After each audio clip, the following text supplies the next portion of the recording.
You recognize that tune, and you know it's time for Relic's Radio. This is a family-friendly show, so the entire family can join us as we talk metal detecting and relic hunting. You can call into the show at 270-495-0315 or join in the chat and post any comments or questions you might have, and we'll get to as many of them as we can. You're listening to Relic's Radio of Southern Kentucky and Middle Tennessee.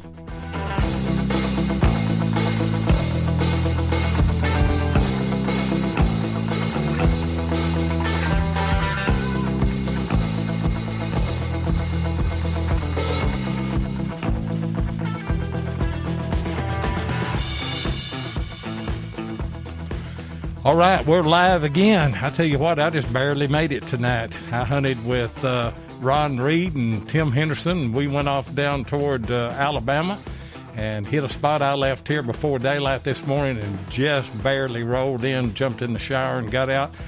But we're ready for Relic's Radio tonight. We've got two great guests, and I've been so excited about having these two guys on. Got Marc Hoover. Marc, are you there?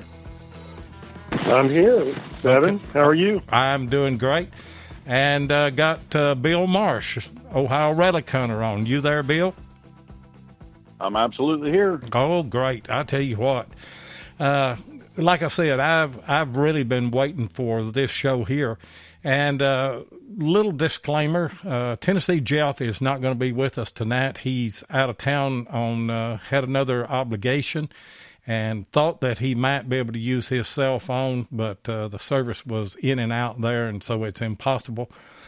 Chat's already filling up, and I tell you something, guys. I looked at our demographics and our followers and everything, and you really helped our channel out because we're up in triple digits now on the number of people that are following us. So we owe you a big thank you for that. That's great.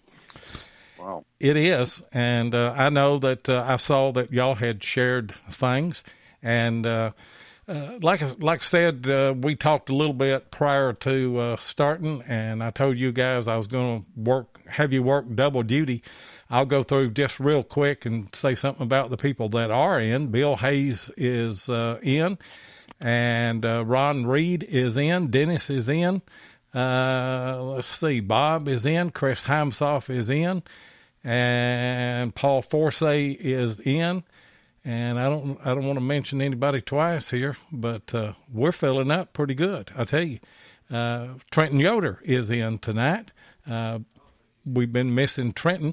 Larry Stevens is in. Deus Digger is in. I think I mentioned everybody. I don't know for sure that I did, but if I didn't, I didn't mean to. And Barb is in. Hey, Barb. You figured the time out. And by the way, we did move our show another hour forward because of the time change. And a lot of you guys that hunt, and I did today, and I know a lot of people that down south here that are able to hunt. And there's Dave Miller. He's in. People that hunt have said something to me, they said, whenever summer starts coming and you starting at 6 o'clock, we're probably going to miss your show because we're not going to quit in the middle of the day to come and listen to the show. So we moved it to 8 o'clock Eastern time, and I think we'll stay there. We may change back whenever the time changes. I don't know. We'll just have to see how all of it works out. Marc, let me start with you tonight. How long you been metal detecting, and what got you into this hobby? Wow. Well, first of all, Seven, thank you for having me on the show. I really consider it an honor to be on the show with you. I've really enjoyed your show, and you've had some great guests, and I have to compliment you on getting Bill Marsh, because I think this is going to be Bill's first time to be a guest on the show, so I'm absolutely delighted to be on the show with you and also with Bill. As far as me, I'm probably one of the newer metal detectorists in the hobby. I've been doing it a couple of years. In fact, I really consider myself to be graduating from newbie status to rookie status. So, yeah. So how I got into it, I've always been interested in treasure hunting, even as a kid.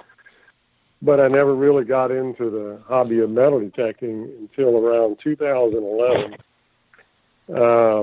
I actually had a friend of mine that bought some property up in your neck of the woods up in Kentucky that backed up to the Daniel Boone National Forest, 300 acres up there, and he invited me to go up and see the property, and I just fell in love with the property. And somewhere in the back of my mind, it occurred to me, you know what, we need to go get some metal detectors and come back to this property and start looking for relics. And I had heard that this property, and I hadn't been able to verify this, was actually part of the original Hatfields and McCoy's property.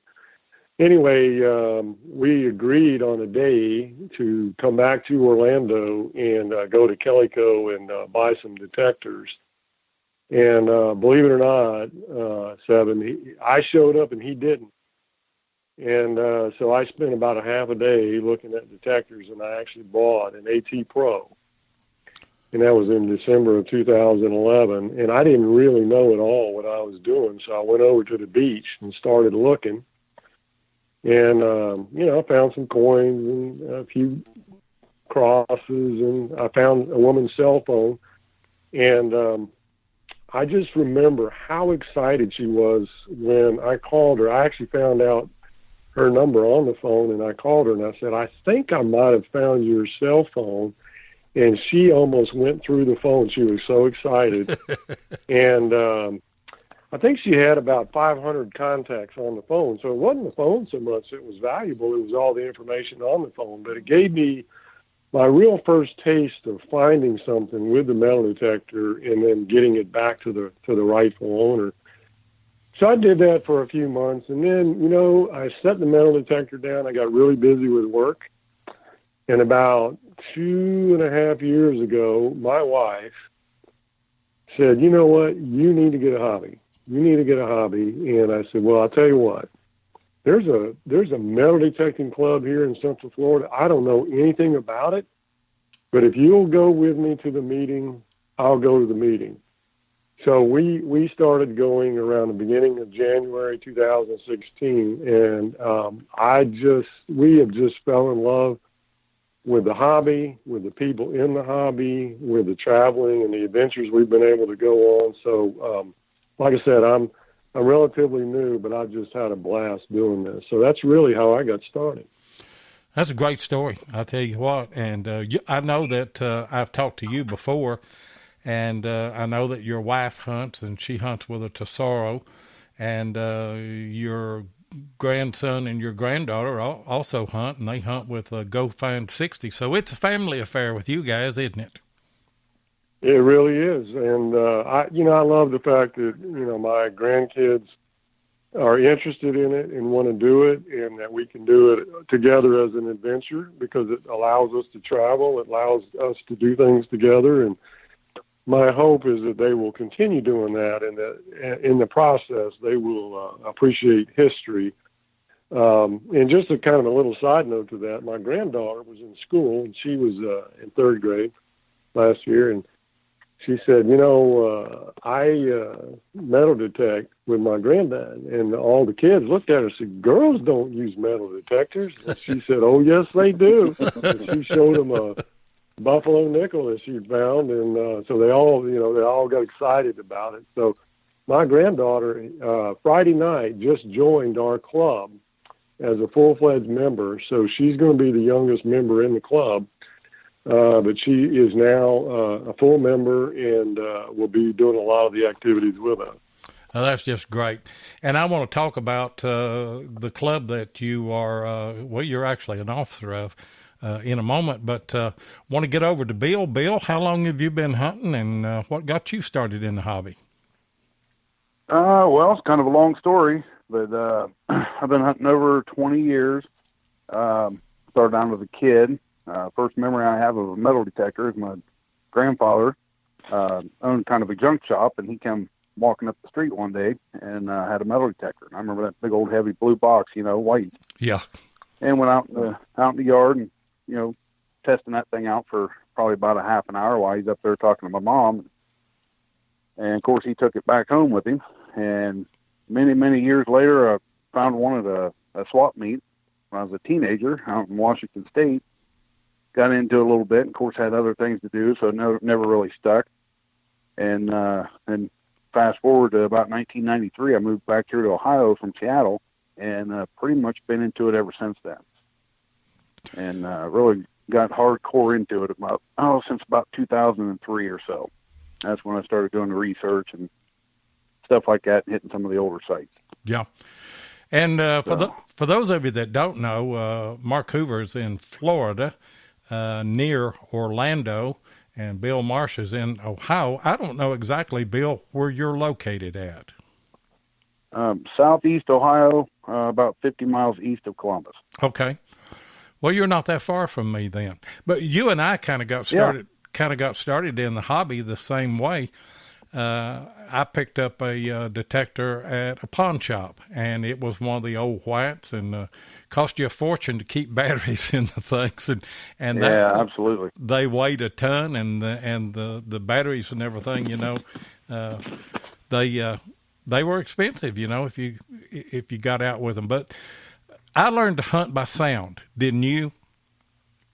Yes, absolutely. Because there was no meter on the first one that I had, and I don't guess that there was a meter on yours, was there? Nope, it was the I'm thinking it was maybe the 2000D. It was one of the cheaper ones. Like I said, it was a $25 detector back then at a swap meet. So yeah, I used that in a place out in Seattle called Gasworks Park, and it was just pulling silver to left and right. Wasn't a whole lot of people out there doing it. No, and you and I are kind of giving our age away a little bit, I guess, whenever we say how long that we've been hunting. I bought my first one in 1976, probably, in a school across the street from me. And like you say, everything you found was silver. They hadn't lost any clad yet, and there wasn't many people doing it. And I got one and got started. But don't you think starting out with a metal detector that doesn't have VDI, don't you think that you, from the very start, trained yourself to be a better hunter by just hunting by sound? Yes, absolutely. You're going to dig a lot more trash, but I still dig the same way now as I did then. I just basically dig everything that had a solid, repeatable tone. I do too. And back then, I'm still not sure if I never did read the owner's manual. I don't know if I was setting the machine up correctly or not, but I could set it up where it sound off on something and off I'd go. I never did have a manual on mine because I got it used, and I don't even remember how I set it up. But I like everything. I like my AT Pro wide open, and I know that you hunt with an AT Pro, don't you? Most of the time. Yep, all the time for sure. Yep. That's what I do too. I run it wide open, Pro Zero, very little discrimination. If I get tired of hearing the chatter, I may turn the iron volume up to, or the sensitivity up to, or the iron disc up to about 30, 35. That's about all I do with it. Make sure I get a good ground balance, of course. Yeah. That makes a difference. I ground balance mine, and I run it in Pro Zero, and I run my iron audio all the way down to 0. I hear everything there.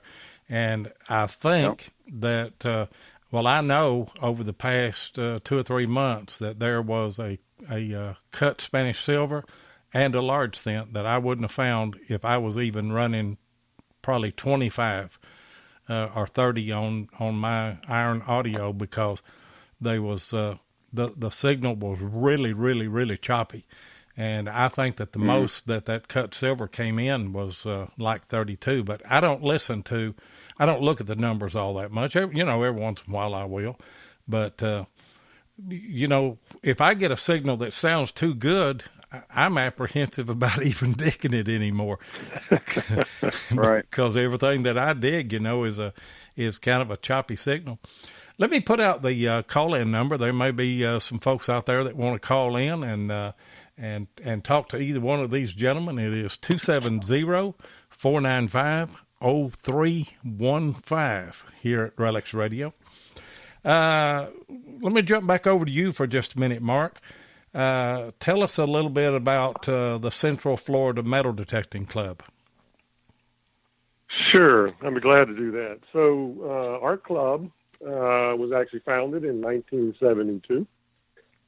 We have about 200 members, and we just had a recent election. And as you mentioned, I'm an officer in the club now. I'm the second vice president, and Carolyn Harwick is our president, our new president. Our former president was Alan James, and Alan is incredibly well respected in the metal detecting hobby, and he's been our president for so long. He really needed a break, and we were very fortunate to have Carolyn step up. She's just an incredible hunter, an incredible person. So my mentor, Jim Fielding, in the hobby, who's also a member of the club, was also elected as an officer. So Carolyn is president, Jim Fielding is vice president, I'm second vice president. And I'm just delighted to be a part of the club and be able to serve with Carolyn and to help her implement her vision for where we want to take the club. So we're very excited about it, and it's been a real blessing to me personally to be a part of the group. And I think that I mentioned it to you, but I reached out to Carolyn Harwick and asked her if she'd be a guest on the show, and she said that she'd love to. And we're going to have her on April the 19th, and really looking forward to that. And, having her on and getting to talk to her and the different types of hunting. She does more than metal detecting. She bottle digs and everything, doesn't she? She does, and that's one of the things that I'm learning about. I had no idea all the different avenues you could go into from this hobby. There's bottle diggers, and there's folks who also, as you know, do the Native American artifacts. And one of the things that I stumbled across just personally was I've got a permission on an old lumber mill up in North Florida, and I've had an opportunity to check it out a little bit. And we actually it's deep in the woods, but we actually found the lumber mill, and I actually found one of the bandsaw's blades, and I hauled it out. It was a smaller version of it, but we also found one of the larger ones, and the band is about 3 feet wide and about 12 feet long. So we just left it. But when I was out there, I saw these just giant piles of dirt. And as I started digging in there, I realized what they had done was they had piled up all these bricks.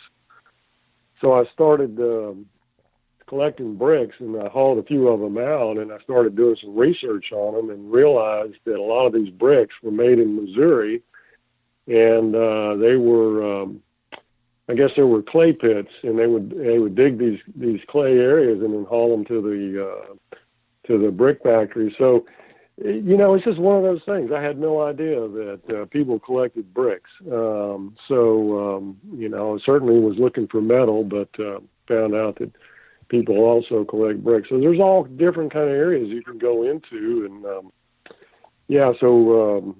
and Carolyn does do bottle collecting, and I don't typically collect bottles, but, two of my more memorable finds are both, one's a bottle and the other one's a cut crystal glass vase that I found recently. So you never know what you're going to find. No, you don't. And that's a question. Well, it's like your. Go ahead. I'm sorry.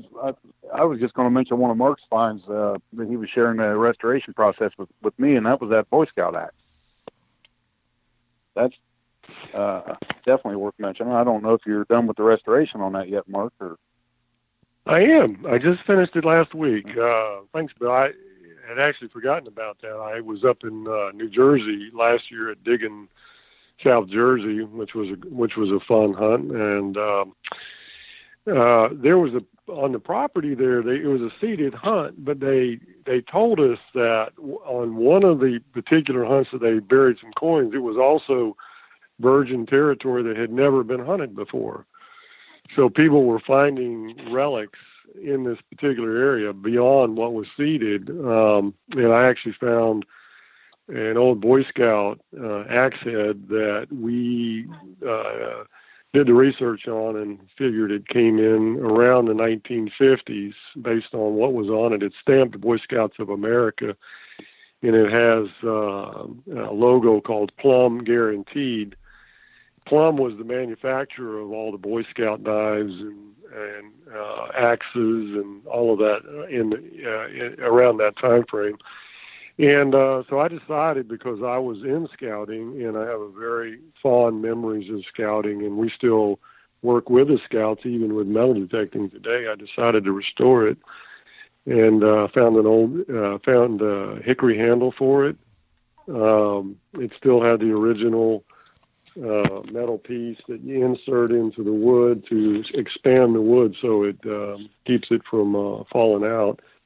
Anyway, I just finished restoring it last week, so I'll be posting that here pretty soon. It sounds great, I tell you. Great find. I'm looking forward to seeing it. Bill, they're ribbing you big time on chat. Of course, I see that you. I know. It's hard for me to multitask. I'm trying to give it back to them best I can. I see that you are. They somebody said that you were on your fourth pair of breeches and shirt and everything else. Yeah. Leave my buddy Bill alone. I'll tell you what, Bill. One thing that I wanted to ask you, because I know that you're big in it, is tell us a little bit about how you go about research and what kind of sites that you're looking for and how you go about finding those sites. Okay, well, it's actually pretty simple. It's I get on historic aerials. Of course, I try to find places I have permission for, and then just kind of research it, back from there, instead of doing the research first and then getting to know it like a door knock or something. I'm not real good at door knocking. I'm not either. But yeah, it's just, I don't know. I just never have been. But anyway, get on historic aerials, and of course, you're just looking for whatever you can find, and maybe do a little bit of research on the history. Go to the auditors. We can go to our local auditor's website, drop a pin right on top of somebody's house, and it pulls up the phone number and address and the whole 9 yards. So it's fairly easy to get in contact with the people. But the best way I found, after you get a permission, or if you have a permission already, is get out there and hit the woods and look for the iron patches, and go out there and look for the signs. This time of year is absolutely perfect around this area because of the herbs and the daffodils and the early plants that pop up this time of year. Right. They're just dead giveaways. And what I'm actually looking for is the sites that aren't on any maps or places that you can't read about. We do have a lot of them around here. We do too. A lot of trading posts. And you just stumble up on those, don't you? I mean, it's just a matter of luck. I mean, you're in the right place, obviously. I tell you one thing that we kind of look for, and I'm sure that you do as well, is a water source. All of those early settlements, all those early pioneers, they had to have a water source, and many times, it will be a spring, won't it? Yep, absolutely. And I'll tell you another good way you can find these sites, which is pretty much common sense, but, like you said, your water sources. If you look at a topographical map, obviously the water sources, whether it be a stream or a stream that's created from the head of a spring, you go one contour line up, maybe two, from that water source, and that's where you start hiking through the woods and looking for your sites. But they didn't want to build, down where it's going to flood yearly. They had to build up a couple of contour lines up. It could be 30 to 60 feet up from the creek or whatever, depending on how it flooded. So they didn't get wiped out, but they had to be close to that water. Right. So, but I've also stumbled across some sites where I don't know if I would have wanted to live there back in the day, because these people had to tote their water quite a ways. Whether they had a well dug that we're not finding or what, but yeah, I'm the same way. There's a few of those around here. I've got one or two that they had to be, and I know that you know this by looking at the topographical maps and everything. There'll be some streams that are marked on that are just fields now, and maybe from agriculture or whatever, those things have just dried up, and so maybe there was a water source that was there. But what kind of stuff do you like to find? I mean, if you could just have your choice, what age period? Oh, okay. Probably late 17s is because we've got a lot of that around here. Our town was founded in 1797, but there were people here prior to that, as you know. I mean, we're all we're part of the French territory back in the 1500s, and even prior to that. So those are the types of sites I'm looking for. Most of the stuff we dig around here, you pretty much date everything from about 1820 to about 1880 or so, and of course the newer stuff. Yeah. But there had to be people in those areas prior to that. So, and not necessarily coins. As far as I call myself Ohio Relic Hunter for a reason. I love those relics. I do too. The buttons and the personal items and lots of the kids' toys, the whizzers, and that's the type of stuff that I really try to go after. And if you can find something that it amazes me, because I've seen flat buttons where the shank was broke off that had a couple of square nail holes in it, and people they save stuff, they repurpose stuff. And those kind of finds are valuable to me, and I'm sure you found several of those too. That are more personal than just a regular flat button. Yeah, yep. Oh, I'm sorry. What was it? Necessity was the mother of invention, especially back in those days. Like some of these people find the coins that have been turned into a flat button. They would rather turn a coin into a button rather than go, or a penny or whatever, rather than go and pay 2 pennies or 2 cents for a button. You're exactly right. And I found a piece of hammered out silver a couple of hunts back, and I don't know if they just beat out a coin or what they did, but there was 2 square nail holes in it, and I know that it's too small. Really, I first thought it could be a whizzer, but it's really too small for that. And I thought they have taken either maybe a cap bust or a real, and they flattened that out, and they've made a button out of this. It just shows you how. I think I saw that on your video. Yeah, you just how important that things that we take for granted today, how important that those were to those people. And I don't know how they lost all the buttons that they lost. They must have been running. Oh,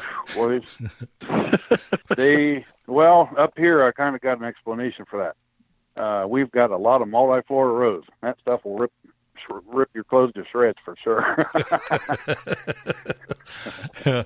You find a good old, and they gave out the land grants to Revolutionary War soldiers, and our county. They started settling in here in earnest in 1798. But, there were people here prior to that. But there were still Indians in our area at that time, and I guess they were in Ohio as well. And but they would be real. Everything is real concentrated, and I've always kind of theorized that they were afraid to get too awful far from the house. What do you think? Yeah, that would pretty much make sense. Most of the things we find around some of these old home sites are within, of course you got your plowed fields and your little gardens and stuff like that, but I'd say no more than 100, 150 feet out from the house for the most part. That's right. Every once in a while you find a straggler, like a large scent half a mile away or something, but that could be there for any amount of reason. Yeah, it could.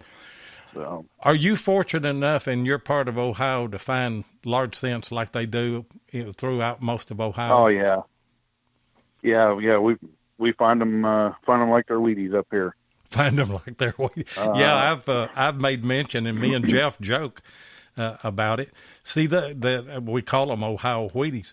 We don't have very many large scents, but we have all kind of reals here, and I really can't explain that. You know, I've only found 3 large scents in 30 years. You're closer, a little bit closer to Louisiana than we are, and that French territory and the fur trade and stuff. If you're finding real, you're probably talking 1750s, 1780s, I would assume. Yeah, we find a few Carlos IV, which was in the early 1800s, but most everything we find is Carlos III, which I don't know the exact date on it, but it's late 1700s. But see, they don't find that many reals and I talked to Heath Jones and Scott Duncan, and they don't find too many reals there in Alabama, and they're even closer to Louisiana than we are. And I agree with your theory, because the Spanish came in to probably into Mark's area there and into Louisiana, and you just think that the South would just be full of Spanish silver, but some places it is, and some places it isn't. Right. Well, I'm gonna book. Speaking of, go ahead. I'm sorry. Go ahead. Okay. Well, speaking of the French territory, one of my best finds, in my personal opinion, is watch winder key. There's only been 3 that have been found that we know of. I found one here in Ohio. Brandon Stewart found one in New Hampshire, and there was one found up in New England somewhere, and it was on TreasureNet in 2007. That's the only 3 examples that, we've all done a ton of research on this thing over the last couple of years. But it's got a dropped anchor on one side and fish scales on the other. And actually, Mark, he's a watch collector. He got me in touch with a guy across the pond in the UK, and I started emailing. We were emailing back and forth, and he ID'd that as an English naval officer's. It goes to an English naval officer's watch, and it was circa 1760. Goodness gracious! And so 1760, and where I found this was, I'll just leave it at this. It was in a spot where a lot of Revolutionary War soldiers were coming through to claim their land grants, and they stayed. So it was like an inn, a tavern type of place, and that's where I found it. So either they carried it in there after the fact, or the Indians got them and was wearing it as a necklace, or it's hard to tell what happened. But why would an English piece be in the French territory from 1760? Of course, it could have been carried for 20 years afterwards, but you never know. So it is an amazing piece, and what's even more amazing is the fact that Bill found one there, and that Brandon found one up in New Hampshire. They're identical, and they're extremely rare. So it took us a lot of work to find even somebody that had any knowledge or that could give us any information on it. So it's a great piece. That would that's the only relic I've ever found that people reached out to me and wanted to buy. I had 2 offers for it, and I absolutely will not sell it for nothing. I'll never find another one in my life, I'm sure. Yeah. I'm the same way that you are. There's things that, I don't sell anything, and I don't know that I've got anything that anybody would want to pay big money for. But that would be Revolutionary War relic, wouldn't it? Yeah, prior to. Yeah. That's 1760 is what he dated it to. So, and he sent me a couple of examples of what he didn't have the exact watch that he assumed it went to, but he sent me a picture of this watch. And I'll tell you what, that's the most intricate looking pocket watch I've ever found. Of course, it was all brass, and had to be made, to withstand the elements at sea. So it was made really well. I'll have to send you a picture of that, Lloyd. Yeah, you need to send or post it again on your Facebook page, Ohio Relic Hunters Metal Detecting, because I know everybody would want to see that right there. Is that your favorite find out of everything that you've ever found? Yeah, that definitely, just because of the history of it and where I found it and the circumstances. And I'm also doing a ton of research on. I found this spot in early 2014, and we've been hitting it ever since. And it's still giving up some things. It's getting bare now, but I'm just about ready to put the information out there, see if anybody can help me pin this location down. I think I know what it's called, and people have been looking for it for 150 years, and I found it through the relics and through the research, found out what it could possibly be. And I just got lucky stumbling in there. The first 2 days, we got over 140 flat buttons. A couple of those were, we found everything from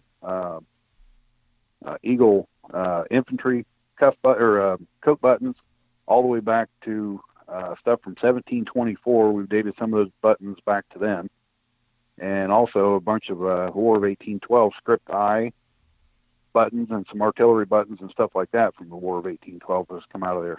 And also a couple dandy buttons, which I've never found a dandy button. We're just a little bit too late here for those to be, easy to find. So, but I have been around people that have found them. So, well, we find several dandy buttons here. I don't know how many I've got, but I've got several. And are you saying that they're older then than the other flat buttons? Yeah, dandy buttons would date back to 17s. And, of course, the regular flat buttons or the tombacks would be right around the dandy era, too. Yeah. We found... I guess the ones with the extra rich gold and the collar and, that type of wording on the back, those are 1812, 1820 era, maybe even a little bit later than that.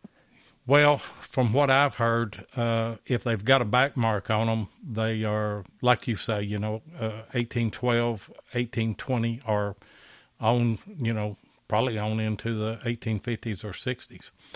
Hold that thought for just a minute. We need to pay some bills here real quick, and we'll be right back.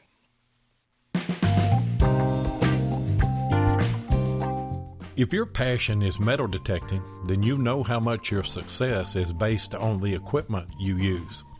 Let my buddy Tim Henderson of Murray Branch Outdoors in Murfreesboro, Tennessee, help you with that. Tim is an authorized dealer of Garrett, XP Deus, Tesoro, and macro detectors and supplies. He also carries a variety of aftermarket coils.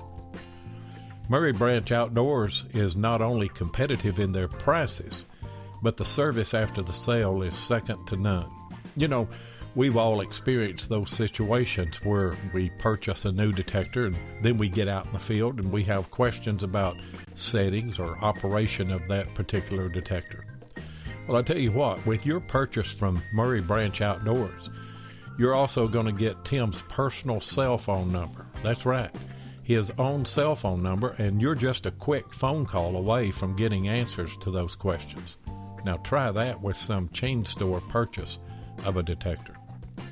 Murray Branch Outdoors also deals in used detectors, and he'll give you top dollar for your trade-in whenever you decide to upgrade. So give Tim of Murray Branch Outdoors a call at 615-948-4611 and tell him Relics Radio said hey. Bill, the more that I think about it, you and I are quite a bit alike. The kind of hunting that we really like to do. And, if I can go out and find a flat button in a hunt, I come home satisfied. I don't have to find a coin. Absolutely. Yeah. Yeah. I won't pass up the coin signals either. You can't. But, it's just the buttons and the relics and personal items.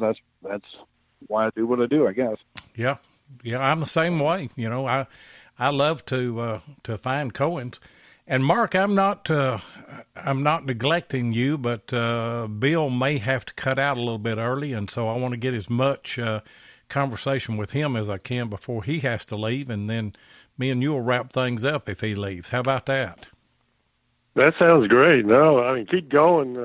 I think you're seeing that Bill has just a tremendous amount of information, and I've learned a lot from Bill, so keep on keeping on.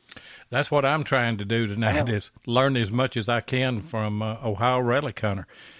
And I've just got a passion for it, guys. I appreciate it.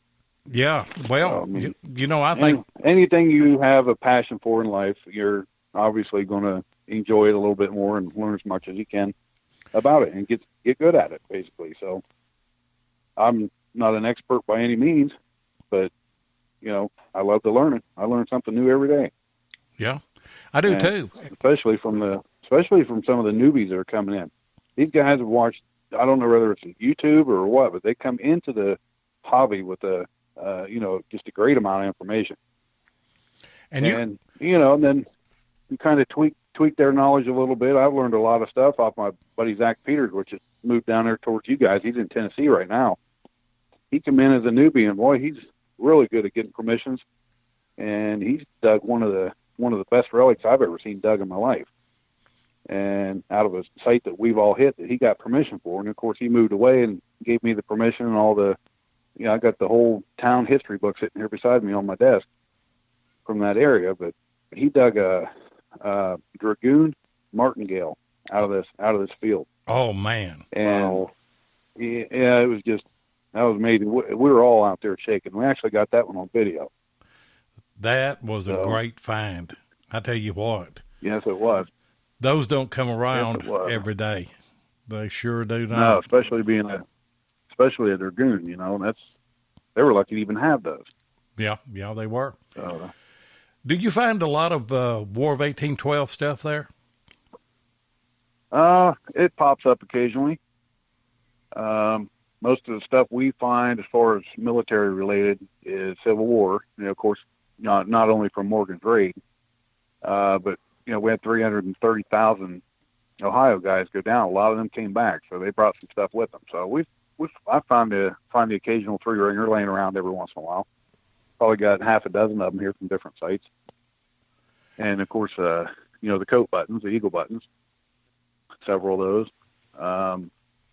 Knapsack hooks and the J hooks and stuff like that. Not so much. I'm not really versed on Civil War artifacts, even though Mark gave me a great set of books that got all kinds of information about, the bat wings, and I'm sure you know what I'm talking about. Yeah, I know what the bat wing is. I've read through those books probably 15 different times. I just never, I don't know, need to get down south and get put on a site. So, Morgan's raid stuff, that's the best we got up here, I think. Yeah, we're lucky here in, especially in Middle Tennessee, especially around north of Nashville, and really south of Nashville, down around Murfreesboro, where Ron Reed and Tim Henderson live. And I hunted with those guys today, and we kind of scouted a new spot down there and got into some bullets. And, that's always a treat whenever you get into a bunch of Civil War stuff. And was glad to see that Tim had a good hunt today. We don't find a lot of War of 1812 stuff. Jeff found and I believe it was a script I, War of 1812 button at there was a rock wall. It was a colonial period house that we did some research and really kind of stumbled onto it. But and he's found 2 or 3. I don't know that I've ever found anything from the War of 1812. So I guess that's on my bucket list. Yeah, most of that war happened up around the lakes. Yeah. Well, I tell you what. You are open to come down here and hunt with us anytime that you can get away. Can't guarantee anything, but you know how relic hunting is, and. Right. And I'm coming up your way for CWPPO, and you've hunted in some of them, haven't you? I've hunted in all of them. All of them? This last year, it helped. Yeah. I met Sam Waters, early 2015. I was kind of doing the same thing as she was with the CWPPO on a site in Old Washington, Ohio, where Morgan's Raid had a little skirmish up there. I can't really say battle, but they were in there for 3 hours, lobbing back and forth, Found some amazing stuff up there. And then, of course, Sam put on a dig in Zora, Ohio, at I think it was an old historic inn and kind of got talking to her through Facebook and stuff, through some other friends, and we ended up meeting up there in 2015, and just kind of took off there. And she started hunting and was getting her paperwork gathered up and her maps, and for site identification and finds and stuff like that. So that was kind of a precursor to her starting the CWPPO, which was kind of great. Yeah, and it worked out really well. We had her on as a guest a few weeks back. back. Yeah, I was definitely listening. Was she? She's got a passion for it, doesn't she? Oh, she sure does. Yeah, I mean, you can tell. And you probably know firsthand how much work goes into one of those hunts. Oh, yeah. She puts in months and months and hours of work just getting everything organized. I don't know how she does it, because she's got to talk to the historical people. She got to organize, of course, meetings, and she lives up in Northeast Ohio. Most of this stuff is 3-4 hours away from her, and multiple trips to talk to the people and put on presentations, and she is a great organizer, that's for sure. That's what my problem is. I can't organize well enough to keep my shoes on the right feet. but you got all your shirts and pants right there with you, don't you? You're organized on that. Well, yeah, I'll be doing some laundry tomorrow, that's for sure. and Sam does a really good job of building a relationship with the landowners, and by the time, right. And I've been to the last two, and thanks to Bill, and by the time we get there, the landowners are just incredibly gracious to us, and we really enjoy not only the digging part of it, but just spending time with the landowners and getting to talk to them about their history on the land and their families and their experiences. So that's a big part of the enjoyment of going up there and doing it. Hey, you're exactly right. And so far, all three CWPPOs, the landowners are just a knowledge of wealth. They know what's on their property, and they're proud of it. So that's a good thing.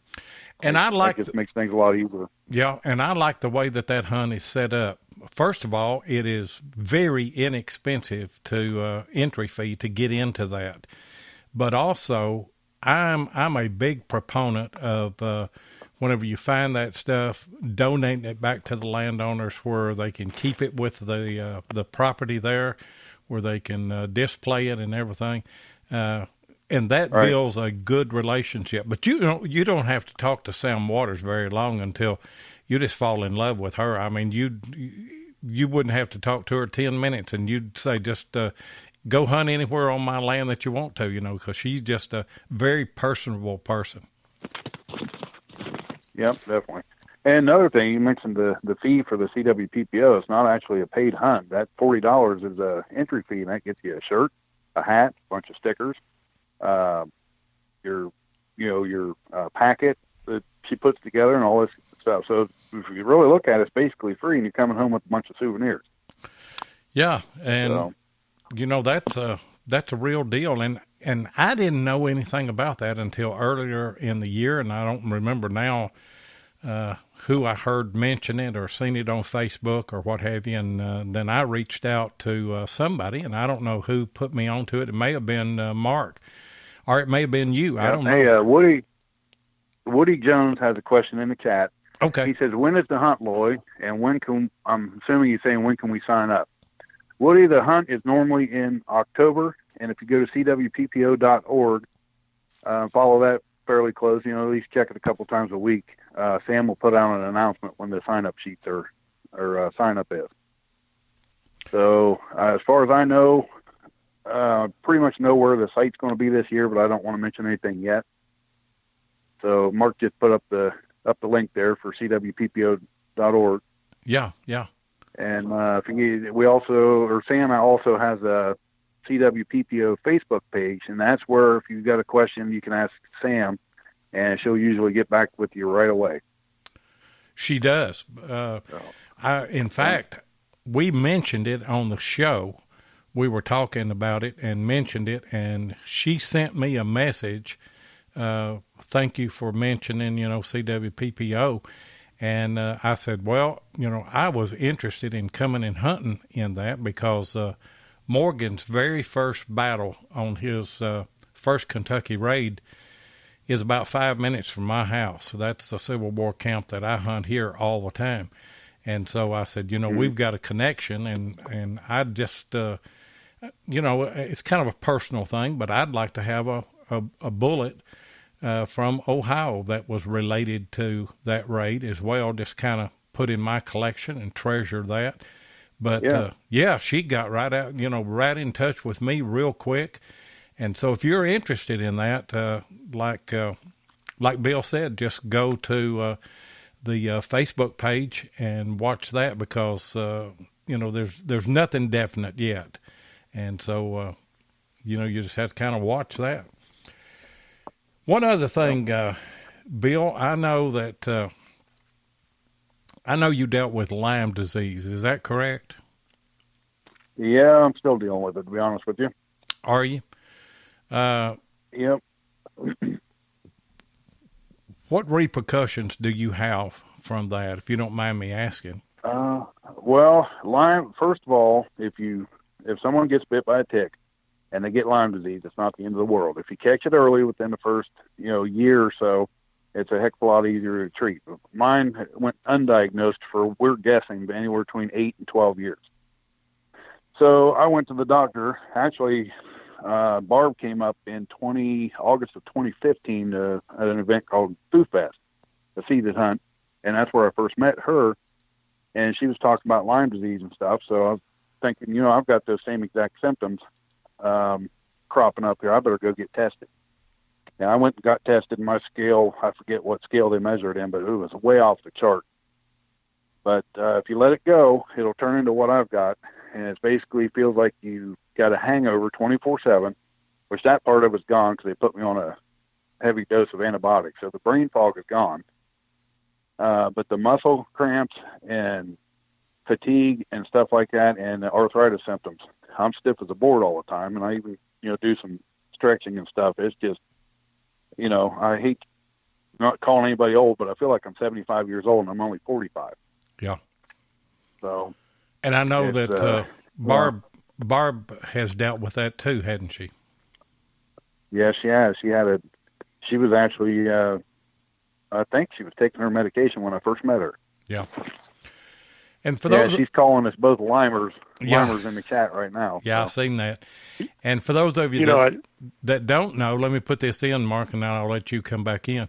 For those of you that may not know, Barb did she was a guest on Beyond Sight and Sound with Josh Kimmel and did kind of a medical show and did a great job on that. And she talks about Lyme disease and things about ticks there. It's worth listening to, I tell you. Go ahead, Mark.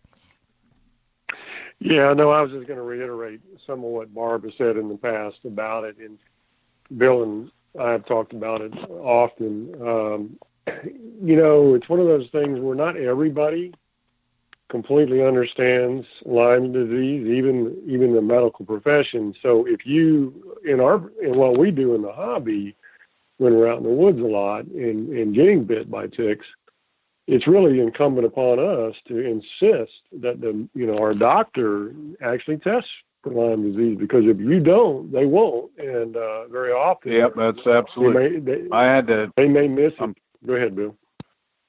I was just going to say that you're absolutely right, because I had to tell my doctor probably 3 times in 5 minutes, order the test. Because you can't just go up and get the test done. It has to be ordered by the doctor. And it's only $35 copay, but still.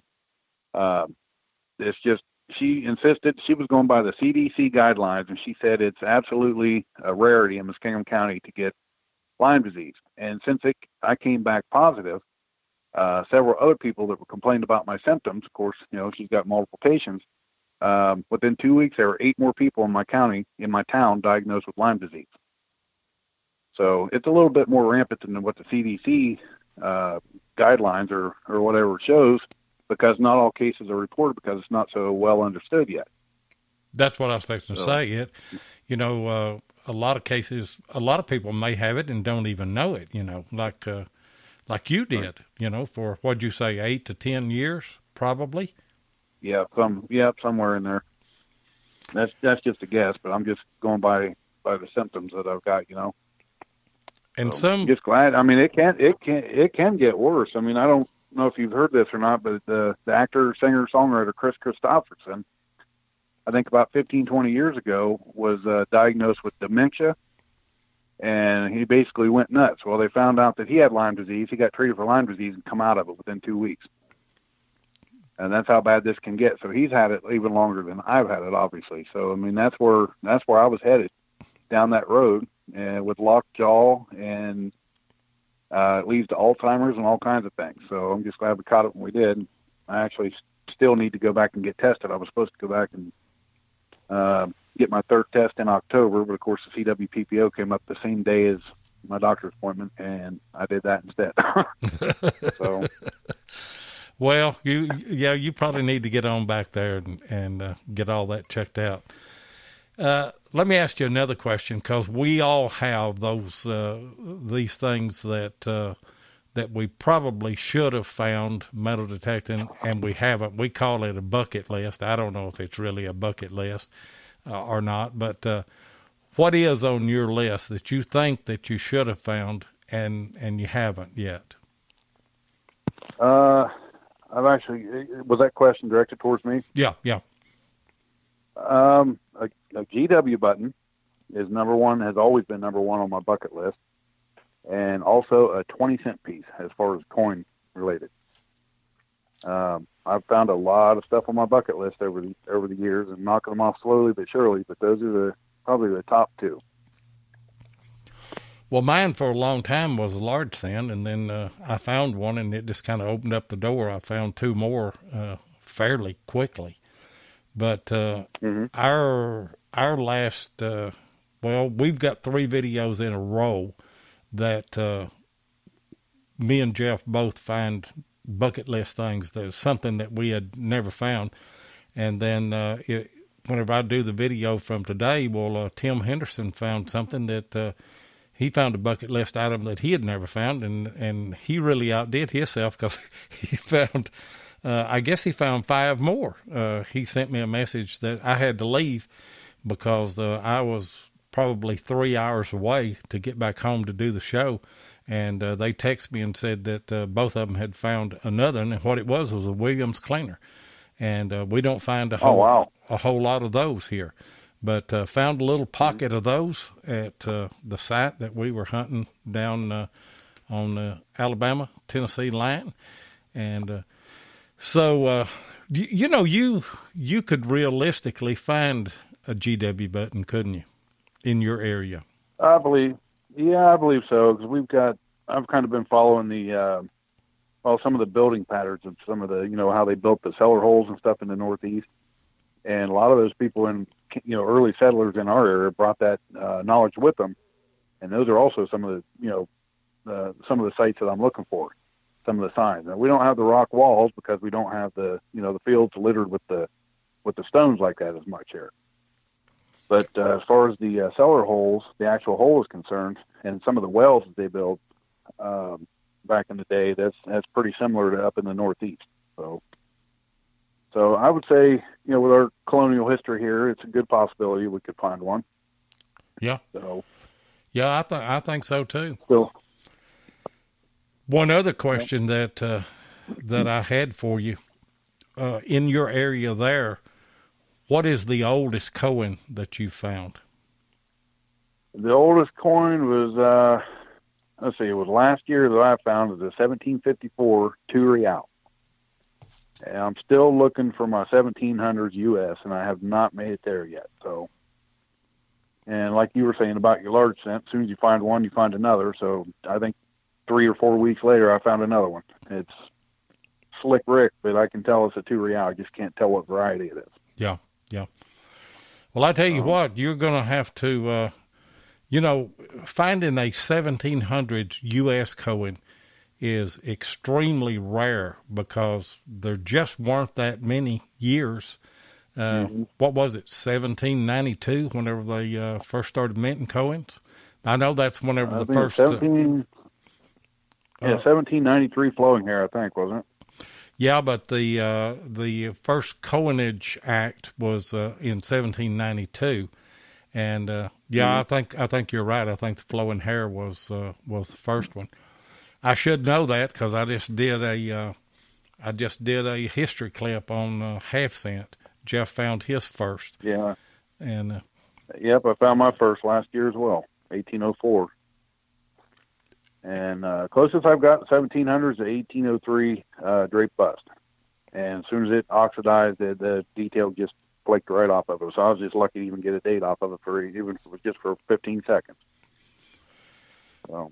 And you might remind anybody that don't know about cleaning those old copper coins. How do you go about that? It depends on where you find them. If you find them in a home site where there's not a lot of fertilizer, pay attention to the soil that's surrounding the coin. If it's dry when you find it, it's fine. If it's wet when you find it, try to keep it wet until you can do something else with it. And I know, D.A. Frank Lopergallo from Detect America, he's got a series out there of doing electrolysis on coins. And so I can't explain anything better than what he could say if, people watch his videos. But especially for those copper coins, it just all depends on the condition that you find them. And if I've literally pulled them out of the ground, looked at them, and watched them dry up and oxidize, and the detail flake off. So I pack them in the dirt. That immediately, okay, it's a large cent, it's a copper coin. Immediately grab the dirt surrounding it and put it in a little pill bottle and keep it in that soil until I can get home and do something else with it. I've had a couple I've dropped in olive oil right away. Pretty much when you find them, whatever damage is done, and right. There's no way to reverse that. So, and silver coins, you can throw those right in electrolysis and clean those up pretty good. Yeah. Like that real I found. I popped that thing out and thought it was a knockout from a electrical panel, but it was just reading up different. I could not tell what it was, and it looked like a clad quarter with tar on it when I got it out of the ground. So I put that thing in electrolysis, and within I think about 8 minutes, it was a pleasure.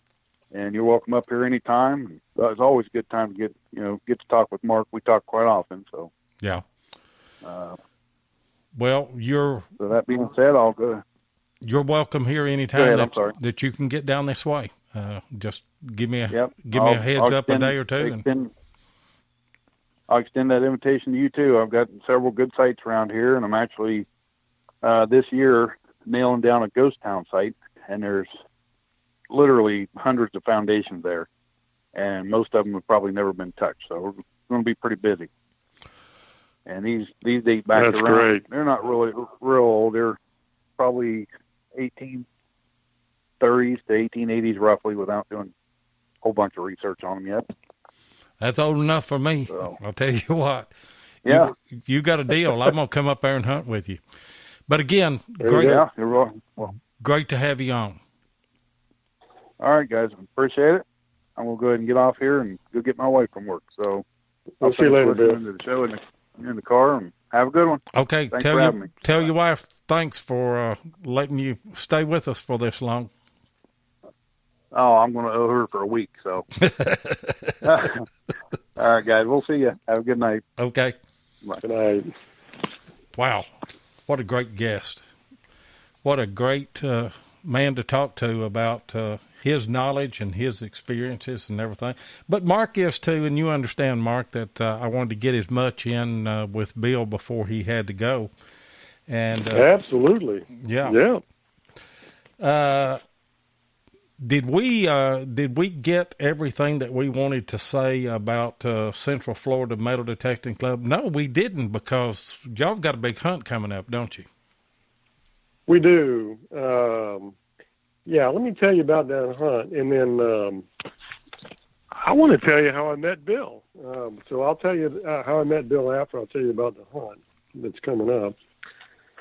And what we have is the Central Florida Metal Detecting Sunshine Shootout coming up on April 14th. It's our annual club hunt. I think this is the 7th or 8th year. looking forward to it. We actually have our club meeting the night before on the 13th. So if anybody's coming into town for the shootout, come on to our club meeting and reach out to us, and we'll give you directions on how to get there. But Mine Lab has always been a sponsor, and this year I think we're going to open it up to a number of other manufacturers, and we've got a number of sponsors lining up. So Mine Lab's a sponsor. Treasures in America is a sponsor. The New Age Goonies, Dwight Colon, is a sponsor this year. So we just got a great group of sponsors, and every year I think we have anywhere from 150 to 200 hunters.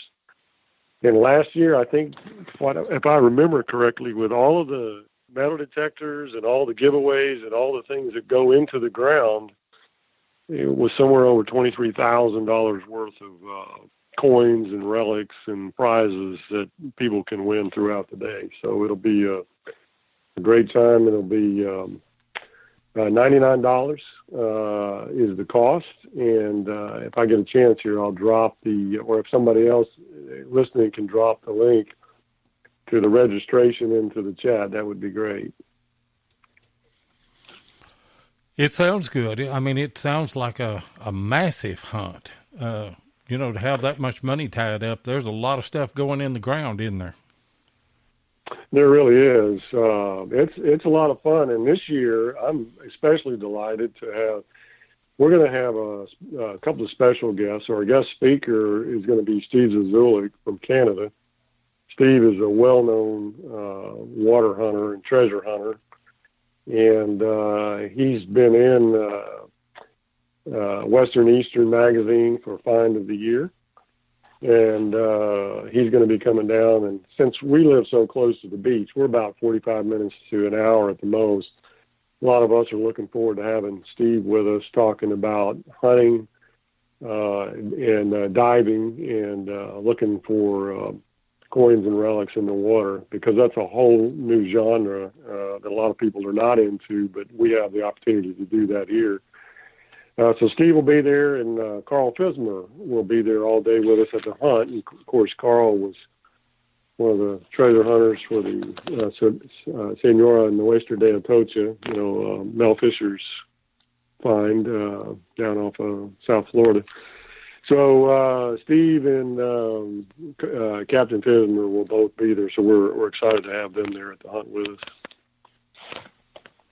It sounds great, and Carolyn is going to be with us the Thursday following that hunt, and she'll be able to update us on what went on there, and how successful that it was, and we're looking forward to that. And I appreciate you helping me reach out to her and get her on the show. I know she's going to be a great guest. Absolutely. Carolyn's a great hunter, and just to kind of give you a little bit of a prelude there. So Carolyn was our number one hunter for the club. We have a yearly competition. It's an annual competition that goes monthly. Everybody brings in their finds, and then people vote on the various finds throughout the year every month, and then you total up all the points, and then there's a first, second, and third place. And 2016, Carolyn was the number one hunter of the year, so congratulations to her for that. And then last year, what was really exciting, now in 2016, I was the first person from the Central Florida Club to go up to CWPPO, and that was primarily through Bill Marsh's Ohio Relic Hunters invitation. And so I went up. I was representing our club at CWPPO there. And then this past year, in October, 6 of us went up, including Carolyn, and we just had a great time up in Ohio. And we actually hunted with Bill for a day prior to CWPPO on a permission that he had, and we just had a great time. I actually found a flat button that we researched back to around the 1820s. It still has a little bit of gold gilt on the back, and it's a beautiful little button that I found, and Carolyn found some stuff, and some of our other folks did as well.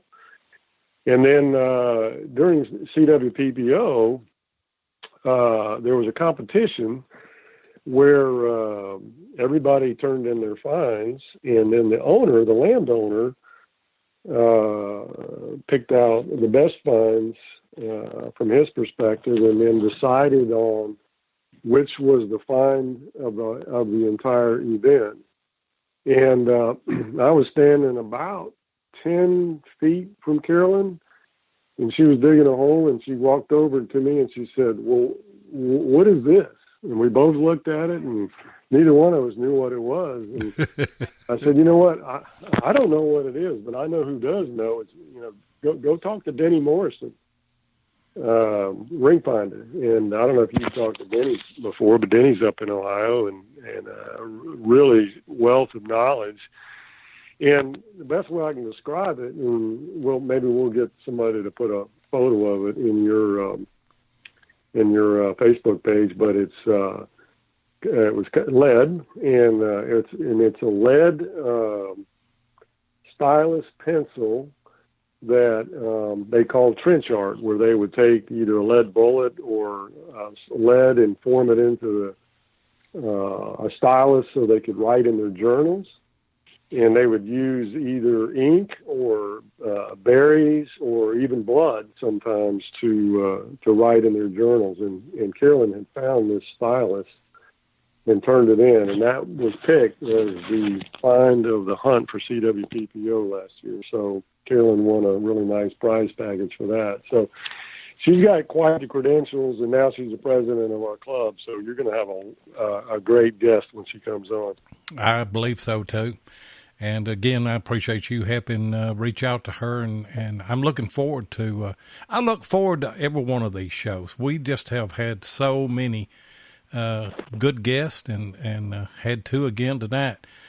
But go back and tell us now how you and Bill met. Well, it's funny. As you know, as I said earlier, I'm still a rookie, and I kind of stumbled, onto this radio show called Beyond Sight and Sound with Josh Kimmel, and went into the chat, kind of listened to the program, really enjoyed it. I was learning a lot. And through that show, I met Bill. I met Barb Cannell. I met Brandon Stewart, Swansea Searcher up in New Hampshire. Yep. I don't know. It's just one of those things where, you develop a friendship. And then we all ended up going to Ohio together for what Bill mentioned, Foo Fest 2016, and we were all hunting together up there. And we actually met in the chat in Josh's show, and then we all hunted together. And so we've kind of developed this friendship over the last couple of years. And Lloyd, it's one of those things where people ask me, what's your favorite find? And I don't want it to be a cliche, but I tell people, for me, my best finds are the friends and the people that I meet in this hobby, because I've just had a delightful time and just have made some great friends, and those are my best finds. And for everything else, I'm just a temporary steward for somebody else to find 100 or 200 years from now. But I'm like a kid in a candy store. When you say what's on your bucket list, I don't have a bucket list. I'm like a kid at Christmas. Whatever I find, I just light up. It doesn't matter what it is. You have a passion for it. You can tell that, no doubt about it. What a great story. And you're right. I mean, I have met so many wonderful people, and a lot of them, I've never met face to face, but I consider them to be, just a dear friend. And it's been through our YouTube page. It's been through, our Facebook page. It's been through this radio show that we started. And Josh is a good ambassador. There's no doubt about it. He has a very successful show and has a good following. And, I actually got acquainted with you and Bill Marsh through Josh. And so we're just one big happy family, aren't we? We are, and I found your show and just started listening to your guests and you and Tennessee Jeff, and just delighted to hear the things that people were talking about. So, you just never know who you're going to meet and where they're going to be. And so that's just been a big part of the fun for me. And last year, I think I hunted in 11 different states. I'm still working. I have a full-time job, but my job, I travel all over the North America.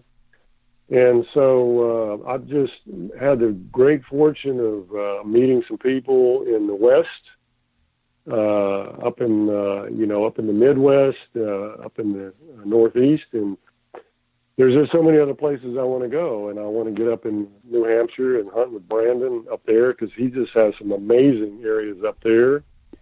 I'm actually going to go to Virginia for the first time in a few weeks, 2 weeks after DIV, just go digging. I was fortunate enough to sneak into that one, and so I'm really excited because it's going to be 3 days of hunting on property that not only was a Civil War battlefield but had colonial era history. So that'll be a new experience for me. But last year I hunted in Idaho, I hunted in Utah, Ohio, Illinois, South Carolina, Georgia, New Jersey. You've been around. So I've been around. I haven't found a lot of the things that other people have been hunting, decades like you have found. But like I said, everything I find, I'm just like a kid in a candy store. And you talked about that you lucked in on that Just Go Detecting. You really did, because my wife and I were we were celebrating our 40th wedding anniversary, and I told her, I said, when we got married, we just took off. We didn't know where we were going, and we didn't know where we'd wind up or anything, and I said, we just need to do that again. And we did. We drove across Kentucky and then stayed in Virginia the first night. And I knew, Plugmaster Ford sent me a message. He said the sign-up for Just Go Detecting is going to come up at, I don't remember what time it was, 7 o'clock, 6 o'clock.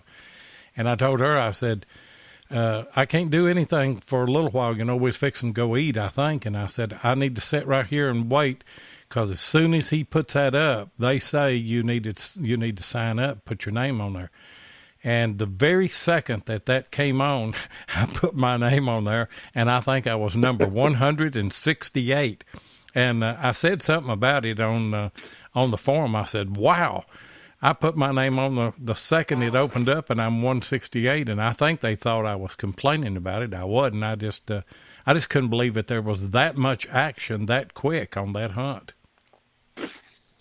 Yeah, it was crazy, and that's, I am fortunate in that I sound pretty good with computers because that's what I've been doing my whole career. But, it's funny. I think I estimated that when he posted that post, that it probably took me, I didn't read it. I just posted. It took me about 3 seconds.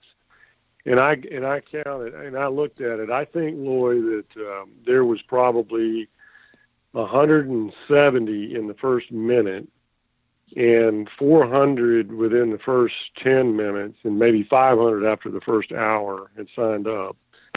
And, I was, and with a 3 second, just hitting the enter key, I was number 19 out all of that. So, I was very fortunate to get in. Yeah, I've seen that you had got in pretty quick.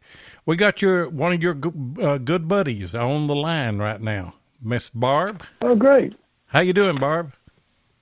I'm good. I just wanted to let Mark know I plan on cleaning out Culpepper before he gets. Now, that's a tall order right there. Well, I'm going to do my best. There'll be a bunch of other people there trying to do the same thing, though, I tell you. I just had to pick on him. I wish him good luck. I hope he has a blast. I always have a great time. The metal detecting community we were talking about in the chat, they're the best people for the most part. We have our bad eggs, but for the most part, people in this hobby are fabulous and will help anybody out. You're exactly right on that. And that's what Mark was talking about. You think she's going to leave you anything, Mark? Well, I hope so. It's funny. Barb is a big part of my inspiration for even doing this, because has talked about DIB, multiple times. And, and it's funny because the last time she went to DIB, and I don't know if you remember this, Barb, but I just had this feeling. I just said, because Barb had, it's one of those things where I always believe that if you help other people, it's going to come back to you. And Barb had done a great job of organizing the page for raising some funds for Josh, with some of the medical issues that he had. And Barb was a big part of putting all that together. And I told Barb, I said, when you go to DIB this year, you're going to do really well. And I just believed it in my heart. And I think she did really well. And from that, I've been very inspired to try to get up there and do that myself sometime. So this is my first opportunity. But, yeah, I know that she's done really well up there. And she'll do well this year, too. Sure will. I look at it, if you come home with one thing you didn't have before, it was a great trip. Well, that's a good attitude to have. And, I was telling the guys that I hunted with today, I said, I get up every day that I'm going to go hunting, and what I say is I want to find one good relic. And, you can generally do that. There's times that you don't. But, I want to find one button, or I want to find one bullet. And then if I find anything else, it's a bonus. But it's just the friendship that you have and the camaraderie that you have with other hunters and the wealth of information. If you, if you keep your mouth shut and listen a little bit, you learn a lot from people that, it's like Bill Marsh said, it doesn't have to be somebody that's hunted for 20 or 30 years. It can be somebody brand new in the hobby, and they can teach you something. And I'm going to tell you, absolutely. Mark, don't nothing away. You carry it all out, because I know people that have found flat buttons, bullets in the garbage bins that new people had no clue what they were throwing in there. And I'm going to tell you, I'm not honest. I have found so many things I didn't know what they were. And, I can remember finding the Enfield oil can, little teeny oil can. I'm like, okay, it's green. It's old. It's something. And I took my gear off and just walked to the closest, I looked at everybody. I went, he's got a big coil, big machine. He's my go-to guy. And I walked to him and I had it in my hand. He goes, what you got? And I opened my hand and I said, don't know. And he knew right off the bat because he had found one. He's like, that's an excellent find. Everyone's so great. Yeah. We got somebody else that is called in, 8142. Who we got?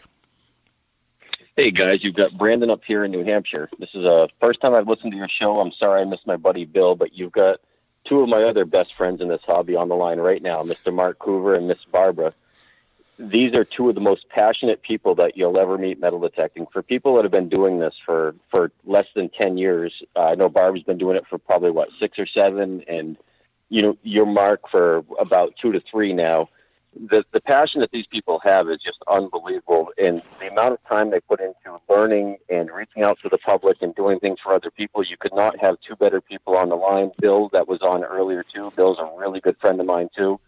And like Mark was saying earlier today, these were connections made on Josh's radio show, on Facebook. We all met up in Ohio last year, had a great dig. It was just unbelievable that it's like you've been longtime friends that you've never had a chance to meet in person. And once you do, that bond even becomes more connected. Mark was very new to the hobby when I met Mark out there in Ohio, and the guy had more information and more questions and so much insight into it than people that I've been digging with not myself for 20 years, but they've been in the hobby 20 to 30 years. And it's almost like to them, it's kind of a nuisance dig. But Mark, he's no spring chicken. I'm not going to pick on you about your age, Mark, but I'm just saying that as new to the hobby as you are, it's just unbelievable the amount of passion you have for it. I mean, it's like a 7-year-old who just started his first coin collection. It's just unbelievable the amount of questions and enthusiasm you have for it. And I love that. And Barb, the little 4.5-foot firecracker that she is, she likes to hang with the big boys. This is why these personalities get along so well. You just meet the greatest people in the hobby. I agree 100%. Thank you for that, Brandon. Appreciate it. And I've heard you, Brandon. I've heard you call in on Josh's show and heard you on at various times and everything.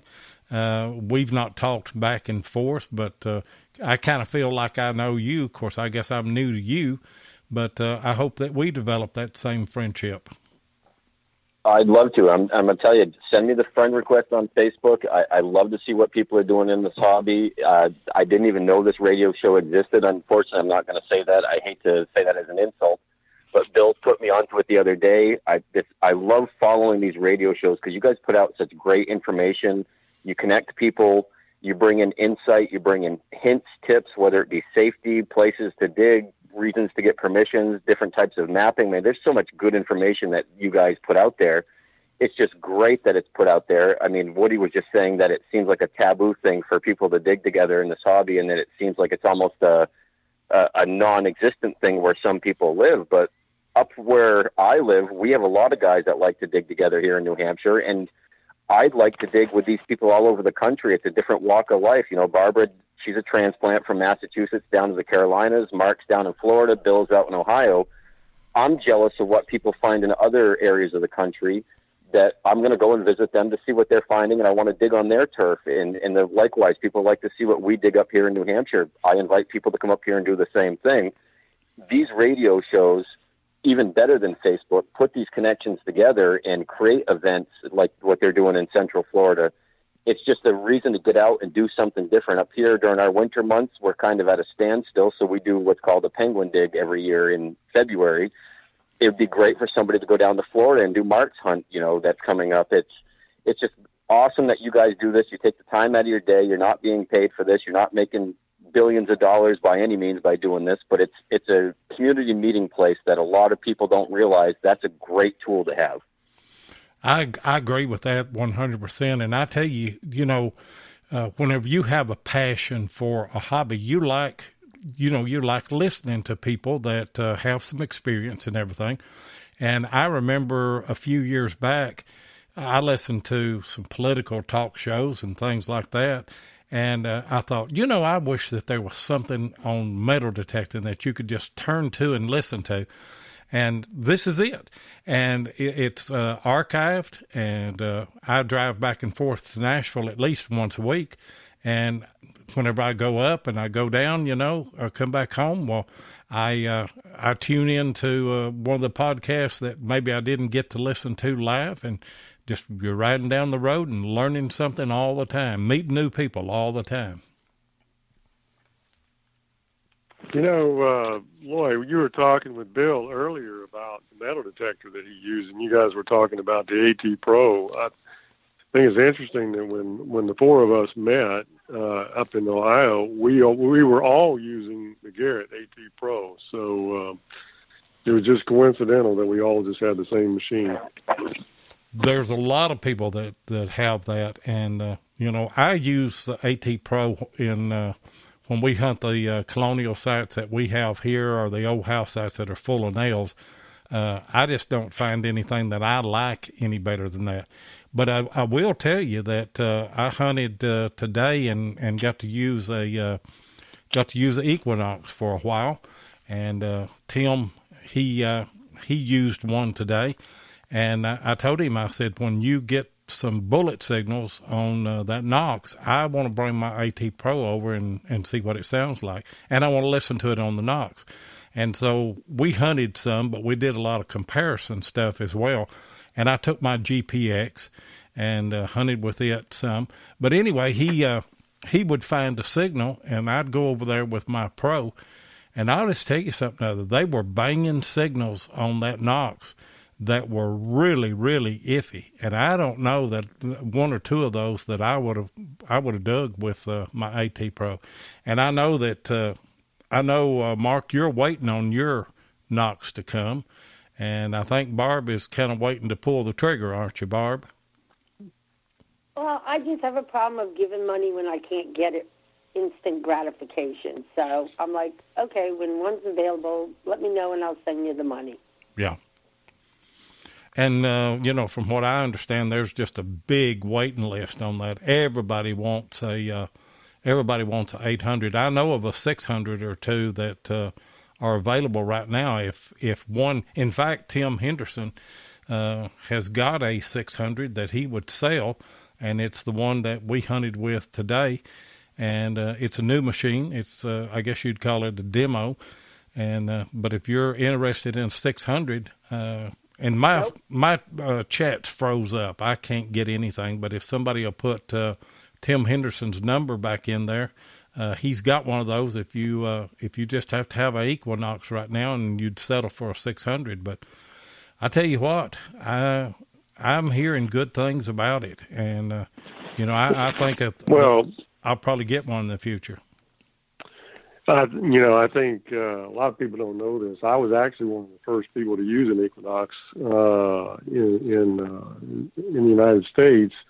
Right after Detectable, they shipped the prototype unit back to the States, and Debbie Smokowski brought it with her to Calico down here in Orlando. I just happened to be there buying something when she showed up, and she was very gracious and spent about 2 hours with me, showing me the machine, letting me try it out in the test garden, and I was blown away, Lloyd. I just couldn't believe what I was seeing, because I haven't used a lot of them, but I've used a few of them.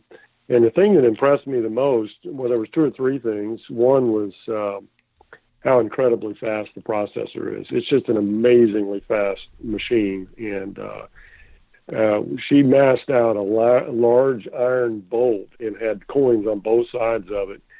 And it picked up every single coin, no matter how fast she went, and it completely masked out the iron bolt. So it was silent.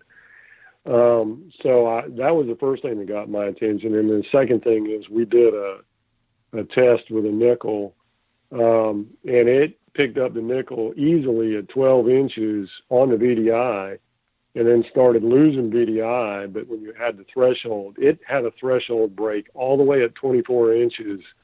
You could hear the threshold break. And, with that kind of depth, I couldn't believe it. It was very impressive.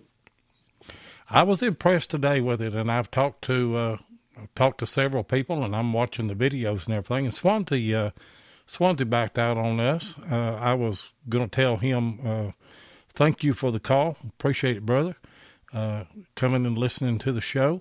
Hope we get you back on it. And we've got another caller coming in, 4950. Let them get on here. Who are you? Ring Finder, Dennis Morrison. Hey, what's going on? There he is. Is Mark and Bill there? Bill is already gone. Mark is here, and we got Barb on the line. But I don't know what she said about you. Hi, Barbara. Hi, I said, Lord help us. Thanks a lot, Barbara. Yeah, I was hoping you don't have a chat channel on your speaker, huh? Yeah, we do. Yeah. Oh, I'm not seeing that part. I just brought it up from Mark's webpage, and I must have missed that someplace. I tell you what you have to do. You will probably have to go to episodes on Spreaker on our channel, click episodes, and then click this episode, and then the chat will come up. Oh, okay. That's not a problem. I didn't see it. I just wondered. So. Hey, Mark, have you used Equinox?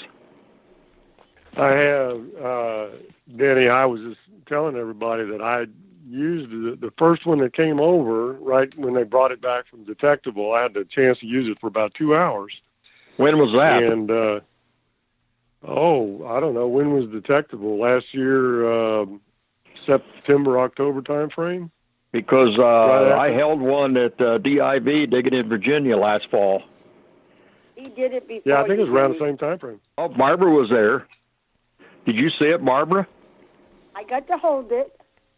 Yep, I did too, and it's really nice. It feels nice, but we'll have to see. I'm a big fan of my Deus, so we'll have to see.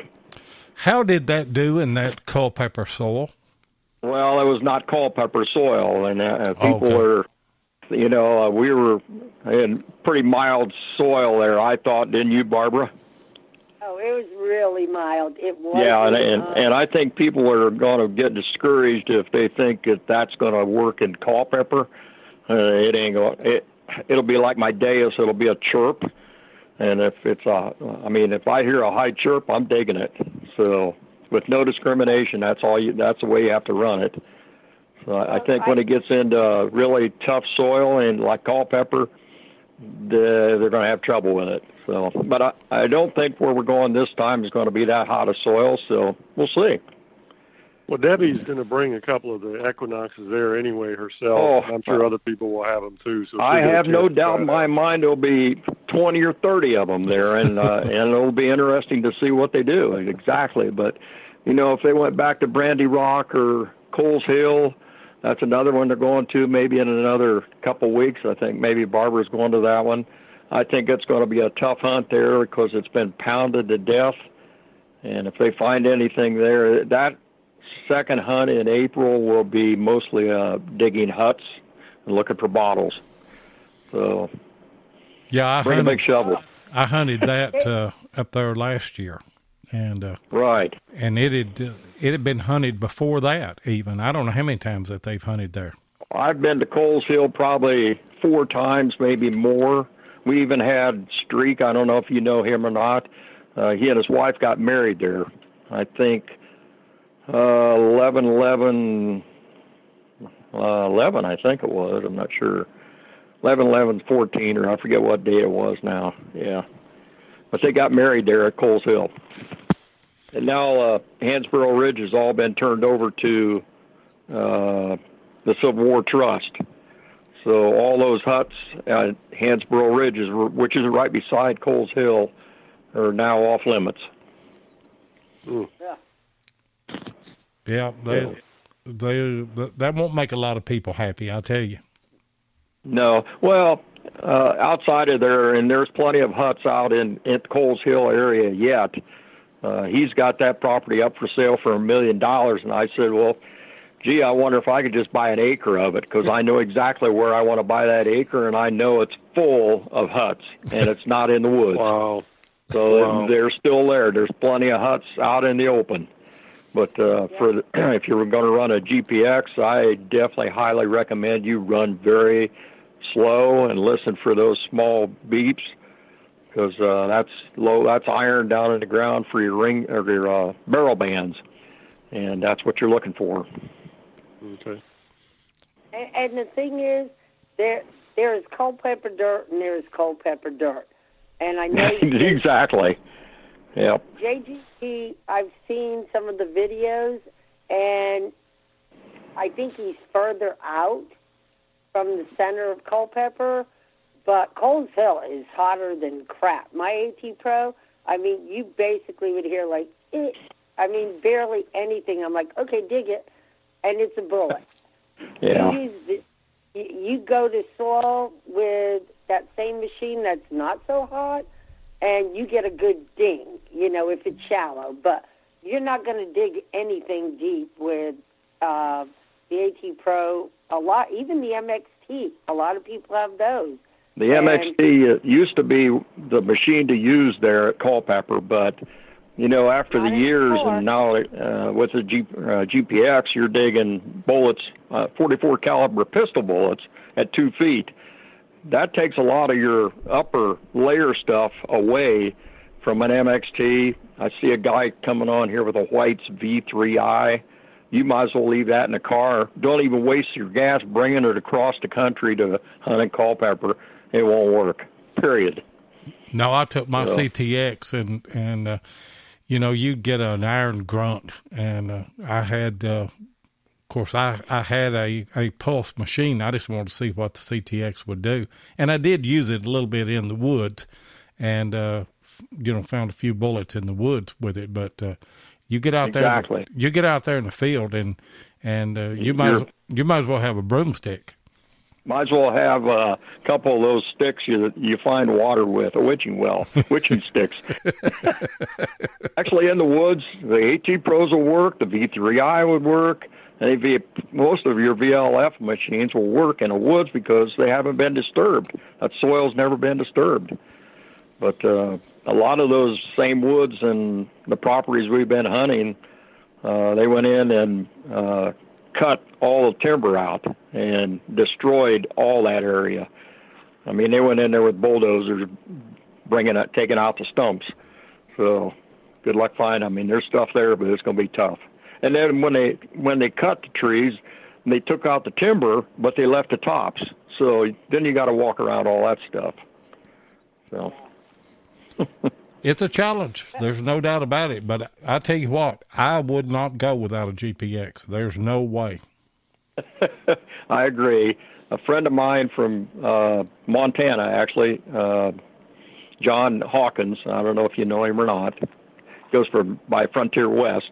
He told me years ago when he traveled like 2,000 miles to get there, and he said, Denny, why would I come this far with a machine that won't find anything? And you know what? It took me a TDI, an F-75, and an Infinium, and finally I went to the GPX, and I sold all the others. And that's just the way it is. When I travel 11 hours, and I'm not sure how far Barbara travels, but when I travel 11 hours, I want to be able to find something, and I don't want to go home empty-handed. Right. That's just the way I feel. Well, it's about 8 or 9 hours for us here in Kentucky, in Tennessee. And who am I speaking to here? This is Digging with Seven on YouTube. Okay, very good. Yeah. Loy. Yeah, Loy. Nobody knows me as Loy. Everybody knows me as Seven. Well, I'm happy to be the one to introduce all of you guys. Yeah. Thank you. I've heard all you guys on Josh's show and other shows and everything, but Josh is on now, but the guy that talks with him is doing all the talking, and I don't think anybody's called in. I thought, I know you guys are on, so I went to Mark's Facebook page, and that's how I got here to your program. So, well, appreciate you having me. And Lloyd, just to be, just to let you know, Denny is another one of those just amazing Ohio hunters and researchers, and I've learned just a tremendous amount from Denny, and he's always at CWPPO, and I've just learned a tremendous amount from him as well. The only problem with Denny is he just needs to get a new telephone because he still uses a tin can and a string.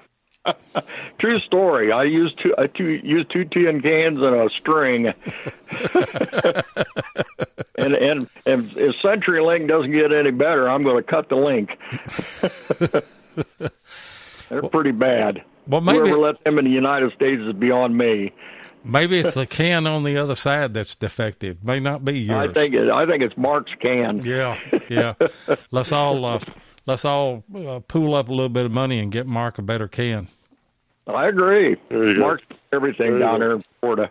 I wished I could go down there to Mermaid Land and metal detect someday. That'd be cool. Come on down, Danny. Anytime. I know. Where are you at? So darn old, I'd be down there. Where are you at in Ohio, Denny? I'm up near. I'm in the northwest part of Ohio, south of Toledo, in a little town called Bluffton, Ohio, in between Findlay and Lima, Ohio. Okay. On I-75. You're on the opposite end then of Bill Marsh. Oh yeah, Bill's way down in the southern part. I go by his house.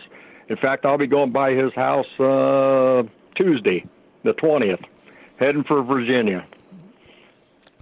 Yep. Otherwise, when I go through, I say, "Hi, Bill," wherever you're at, Zanesville. Yeah. Yeah, he's got a gold mine down there to hunt. That's for sure.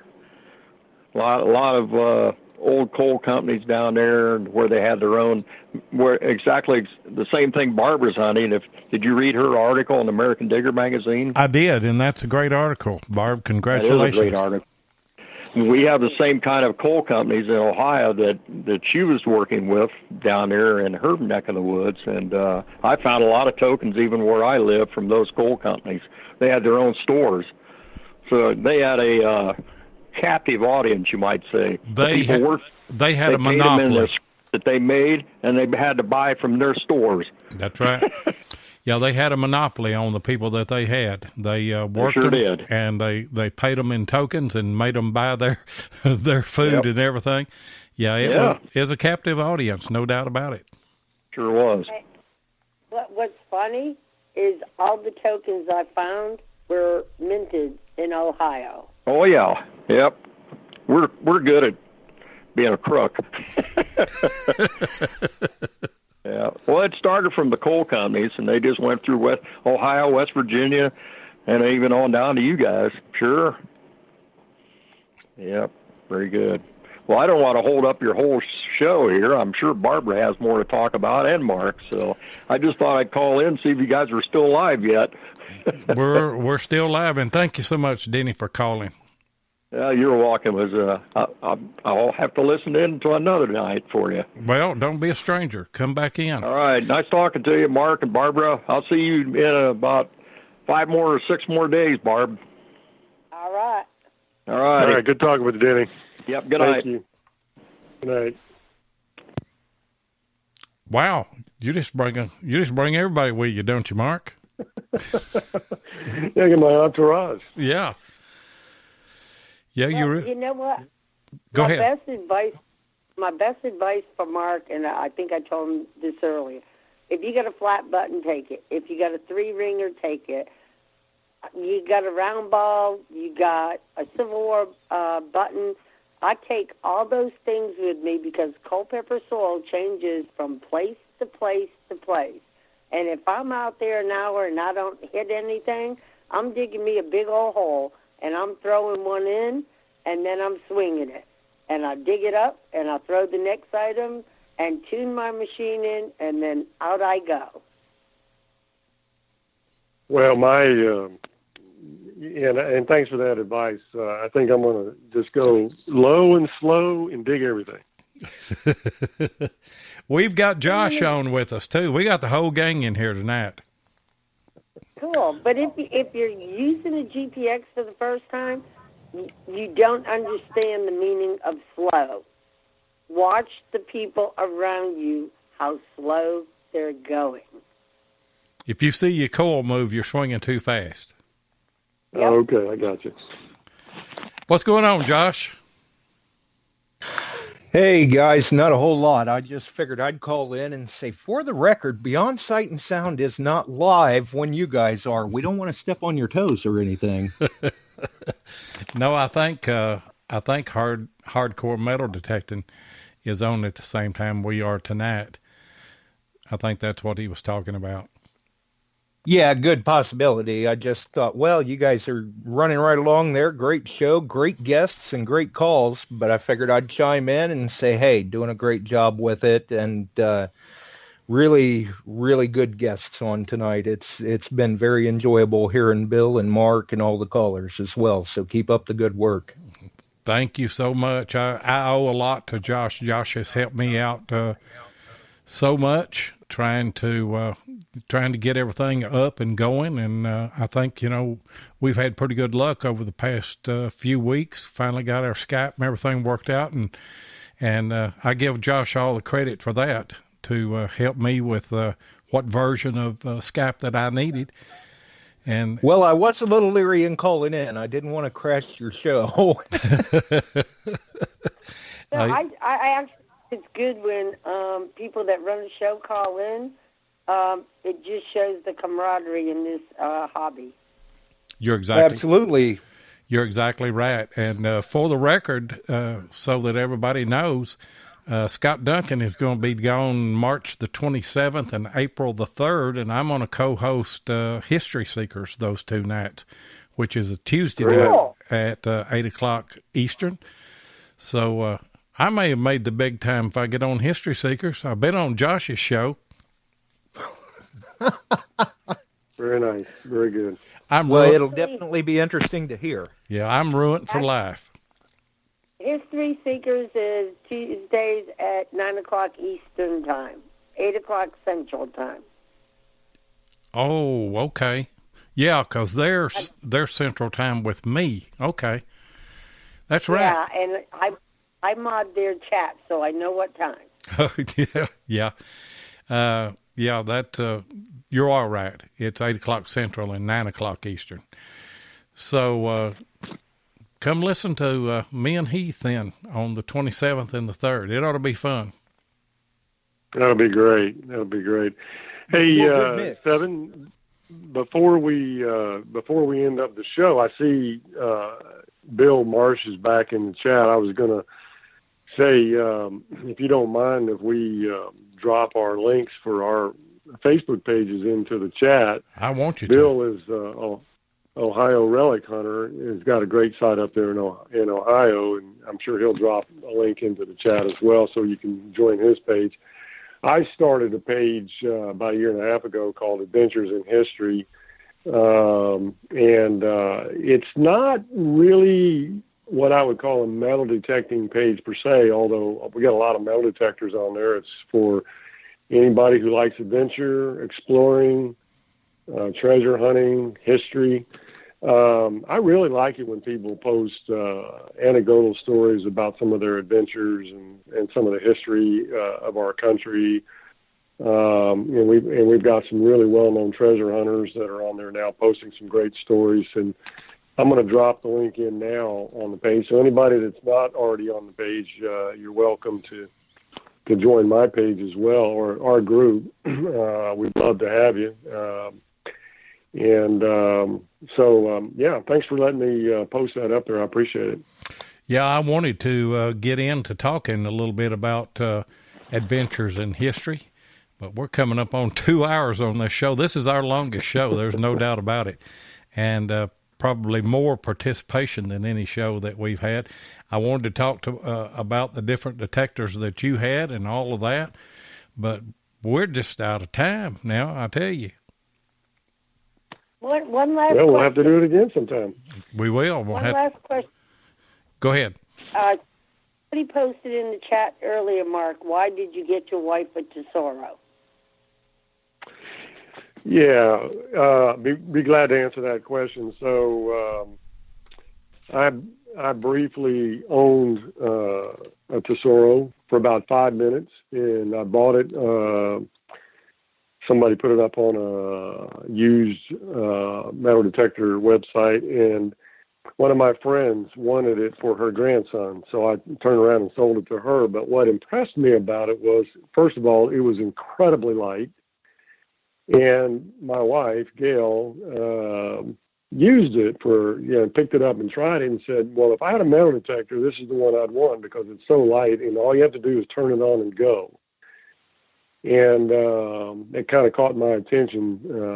So I looked at them. I actually called out the Tesoro. I talked to the service manager and got her the Tesoro Mojave because it does have a little bit of discrimination. It does have reasonable depth, very easy to use, extremely light, and she likes using it. So that's why I got it for her. Thank you. Those are all important things. Hey, Barb, thanks for calling in tonight. Good luck at DIV, too. Thank you, and I'm sorry you're not coming. I really wanted to metal detect with you, but I'll think of you when I find something great. We'll meet. Believe me. And I hope to hook up with all your crew and put it in my next YouTube video. So we'll have a big sign that says, "We miss you." Okay, that sounds good then. All right, night. Night. Thanks for the call. Mark, it's been a blast. I knew that you and Bill would be great guests. I knew that you would bring a lot of support, and I was not disappointed at all. My chat locked up a long time ago. I didn't get I didn't get any of all this. For the last hour anyway. It locked up a long time ago. But I certainly do appreciate you being such a good guest, and for Bill Marsh being such a good guest. Y'all are just two old pros now in my book. Seven, it's been an absolute pleasure. Thank you so much for inviting me on. I'm delighted to be able to represent the hobby, to represent our club, to represent our family. So thanks for having me on. I really appreciate it. And, the only thing I could say is look forward to hunting with you and hunting with Jeff at some time in the future, whether it's at an event or, in Kentucky or down here in Florida. I just can't wait to be able to do that with you and with Jeff at some time. Well, it's the same here. And if you ever get a chance to come up our way, give me a heads up a couple of days ahead of time. We'll go somewhere, and we'll find a relic somewhere, But certainly do appreciate you being on tonight, and appreciate all of our people in the chat. Appreciate Denny calling in, Brandon calling in, Josh calling in. It's just been a great show all the way around. And I can't tell you too much, but we have a very, very, very special show next Thursday night at 8 o'clock Eastern. And I'm not going to tell you any more than that, but you be sure. I don't care where you're at. You tune in for at least the first of it, and I believe you'll stay. But appreciate everybody being in. Missed Tennessee Jeff tonight, but as I told you, he's out of pocket, and he will be back on live next Thursday night. He'll be in Virginia, but he'll be live. But appreciate everybody, and Mark, if you'll just hang on for just a minute, I'll close the show out, and I'll talk to you for just a little bit, okay? Very good. Thank you. Thank you, everyone. I'm going to go ahead and close the show out. Certainly do appreciate it, and if you love listening to metal detecting shows, go to Beyond Sight and Sound with Josh Kimmel. He's on Sundays and Wednesdays. Go to American Digger Relic Roundup on Monday at 8 o'clock Eastern. All Metal Mode is also on Monday night at 8 o'clock. History Seekers is on at 8 p.m. And as I told you, I will be a co-host with Heath March the 27th and April the 3rd. And then also Hardcore Metal Detecting is on Thursday nights and Saturday nights at 8 p.m. And we appreciate all of our live listeners in the United States and Canada, and all of you that will pick up the archive in the other countries. So until next week, go out there and dig you some history.